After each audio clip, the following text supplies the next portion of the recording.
Tonight on Piers Morgan Uncensored, one of the most infamous men in the world, Andrew Tate's misogynistic tirades have been viewed billions of times online. He's now been effectively banned, though, from the internet. He doesn't think that's fair. Tonight, I'm going to try and work out if it is. He rants about his often scandalous views on women. Or instruct a female to provide sustenance. Cook. So I think my sister is her husband's property, yes. So I think my sister is her husband's property, yes. When a bride is walking down the aisle to marry the groom, the father walks next to her and gives her away. True or false?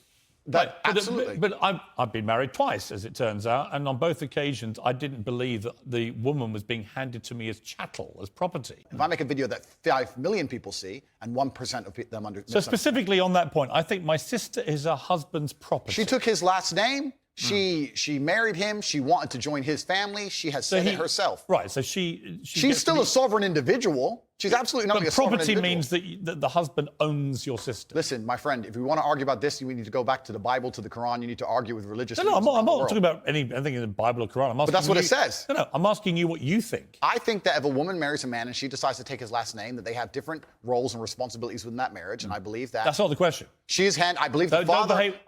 The father hands her... Don't behave like a politician. The father hands her to the man. Right, but don't be a politician, because I think you're a straight talker, Sure. right? You keep telling me you're a straight talker. I think my sister is her husband's property. Do you regret saying it like that? I understand that with my newfound fame, perhaps it could be phrased differently. However, I still believe that a woman is given to the man in marriage. That's what I believe. Yeah, but not as property. No, the property is the word that other people use when they ask me the question. But as an equal partner in a loving union. That's what marriage actually means. Don't blame the question. I own the response. Let me ask you a question now, and you say something, and then say, well, actually, I blame you for asking. I understand, Piers. Piers, I understand. I believe the woman is given to the man. I believe she's given away by the father. I believe she belongs to the man. So fundamentally, you do believe that a woman becomes a man's property. I want to blow up the internet. I'll blow up the internet right effing now.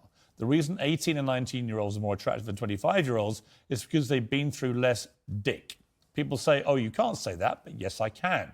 A 19-year-old is more attractive than a 26-year-old woman, and I'll tell you why. Because that 26-year-old has talked to more guys, been to the club more times, been effed and dumped more times, more arguments, more mess, more for me to clean up. With the benefit of hindsight, I wish I hadn't said it like that. And if a 26-year-old woman's watching, I'm sorry I said that, because that actually is blatantly misogynist. And even though that's a view held by other parts of the world, it's not a view I share.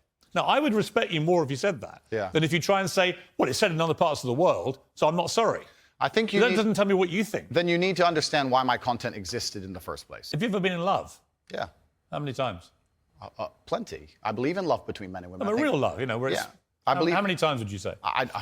Enough. I believe men and women are a beautiful union. I think we're slightly different, but when we work together, we're the most powerful force in the world. How many women have you loved?